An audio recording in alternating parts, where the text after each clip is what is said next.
Do the last 12 verses of Mark belong in the gospel? Hi, I'm Ken Yates of Grace Evangelical Society, and I'd like to spend just a few minutes discussing that.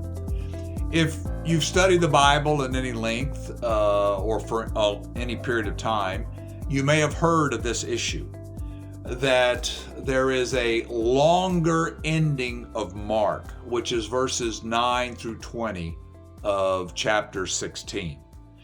And when you look at those verses, the basic issue is that the majority of Christian scholars, New Testament scholars today, say that those verses are not a part of the original.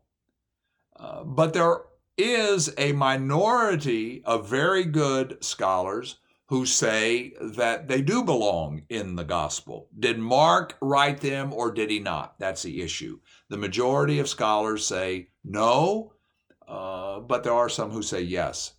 The majority of Greek manuscripts have the verses, but the oldest few manuscripts do not have the verses.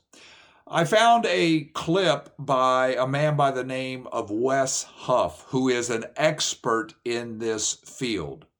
And he's talking about this issue. And now Wes Huff knows what he's talking about, and he sides with the majority of scholars. He does not believe that those verses are a part of the original. But I have to admit that he's very ironic about it. He doesn't come across as arrogant. He doesn't come across as attacking the other view. He's very peaceful about his discussion on this. And I just want to show you what he has to say in case you're someone who's interested in this longer ending of Mark. So here you go. Let's watch the video. There are actually 5 endings throughout the manuscript tradition of the end of Mark's gospel. 5 endings, one of which is simply ending at 16:8, which is what Vaticanus and Sinaiticus do. But there are some manuscripts that had a different, shorter ending. There are some, like Codex Washingtonianus, that adds an entire paragraph to the longer ending between what we have as verses 14 and 15. And then there's, of course, the ending that we find in full after the textual note in our modern Bibles that encompasses 16:9 through 20, the traditional ending. And we would say that if we're going to outline any credible options in the mix of those 5, what we're looking at are either the complete longer ending or the shorter ending simply stopping at verse 8. In terms of the textual data, the other endings are really they're either anomalies or they're singular attempts. But of those 5 options that we see throughout the manuscript traditions, the ones that are really only in true contention for potentially being original are, the longer ending, 16:9 through 20, or simply ending at verse 8. Now, there have been hypotheses concerning the ending being lost. There have been some explanations that speculate that Mark was writing maybe during an era of particularly noteworthy persecution, and he simply didn't get the time to end his gospel on time. I'm not sure I find any of those hypotheticals hugely convincing. At minimum, what we have with the longer ending communicates a style, syntax, grammar, and content which does not fit either Mark's gospel as a whole or even just leading up to the ending of Mark. The Greek in 16:9 through 20 is quite different, somewhat awkwardly reintroduces Mary Magdalene, who has already appeared 3 times in the latter sections of Mark, and it seems to draw a particular style and content from Luke's gospel.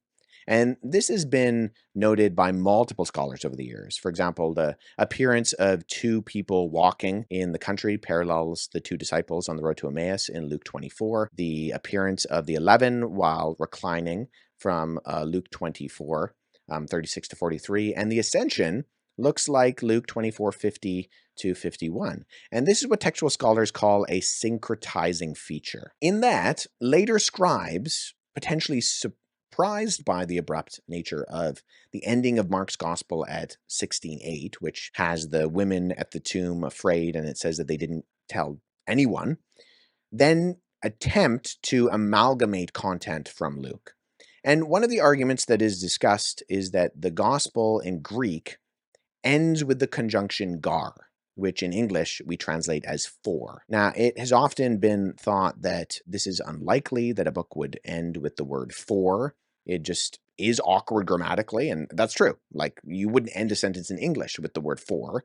And you also, although word order is less important in Greek, it's still kind of messy to end with the word gar in Greek. For anyone who's overall familiar with Mark's writing style in Greek, he's not exactly hugely eloquent anyways. So there's something to say of the fact that Luke and Matthew and John are just better writers, and Mark is kind of awkward in general.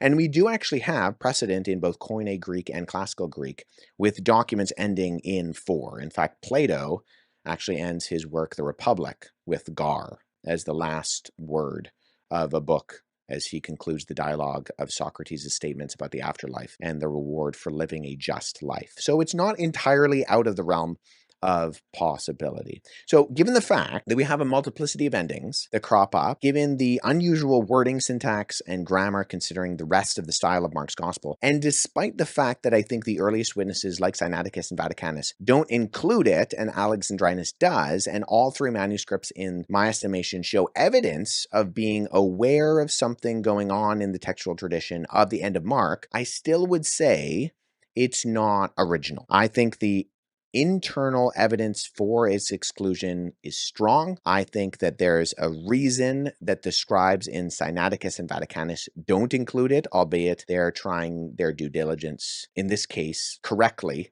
to notify later readers and copyists of something going on there. And I haven't even touched on the patristic evidence from the early Christians who appear to be aware, or even the ones who appear to be unaware of the reading. Nonetheless, while I think the extra added on part of, the longer ending or some of these other attempts at endings, they pop up early in the manuscript tradition, maybe even as early as the 2nd century, I don't think Mark wrote it, and therefore I don't think it's scripture. You can tell from this video that Mr. Huff knows what he's talking about. He's talking about the spacing between letters and the endings of these various manuscripts, these oldest manuscripts. And he pretty much gives, in addition to all that, the typical reasons why people do not believe that these verses belong. And he talks about that the Greek is different. He talks about that the grammar is different from the rest of the book.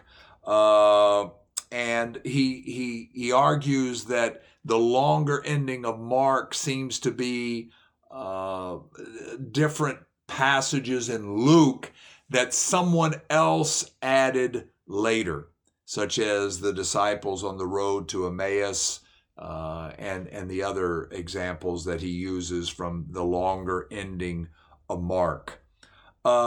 And he has a really good discussion about these different manuscripts, the one that has it and then the two that don't, and how the scribe puts in these things in there that shows that they realize that the scribes who are writing, there are some problems with the longer ending of Mark. I would just like to say a few things about that. Mr. Huff talks about the fact that there are not just 2 options, but in the manuscripts, there's 5 options. And now I'm going to tell you what I believe. I believe that the ending, the longer ending, is a part of the original. And I think one of the reasons that these scribes talk about, they put little asterisks are there saying there's an issue here with the long ending, because there were 5 to choose from. And the scribes understood that. And so Mr. Huff may be implying that the reason they write these little things in here and they put these little things in here saying, hey, there's a problem with the ending, was they did not believe that the ending belonged there, but they wanted later scribes to know, well, yeah, there's an issue. Okay, but maybe it's because they said there's 5 endings and we don't know which one to put in, or we're going to let you decide later which ending to put in. Now, Mr. Huff also says that the reason that he rejects the longer ending is the internal evidence. You know, the Greek, the grammar, the way Mary Magdalene is introduced in the longer ending. I would argue that the internal evidence argues for the longer ending. And here's why. I'll just give you a couple reasons. If Mark ends in verse 8, think about this. The book ends without the resurrection of the Lord. And the Lord predicts his resurrection. But the book ends with the women leaving the tomb in fear, and we don't see the resurrected Lord. That would be a very, very strange way to end the book. And as Mr. Huff mentions, if it ends in verse 8, it ends with the word gar, which is the word for, which would be very, very, very strange. He mentions that in classical Greek, there are examples of books like that, but not in Koine Greek as far as I know.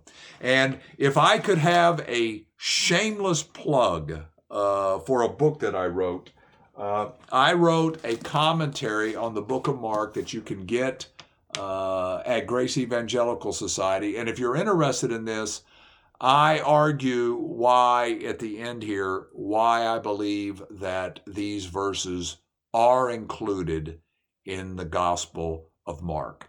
And it's an example, by the way, that sometimes the majority of scholars might be wrong. And this is one of those cases, in my opinion. In fact, I argue, I hope pretty strongly in here that there's good reasons for including these 12 verses. If you're interested in that, I would invite you to listen to Wes Huff's presentation and then see what I have to say, or someone else who argues for the inclusion of these 12 verses. It is a minority view, but there's a lot going for it, in my opinion. If you like this video, I'd ask that you'd press the like button and the subscribe button. And remember, keep grace in focus.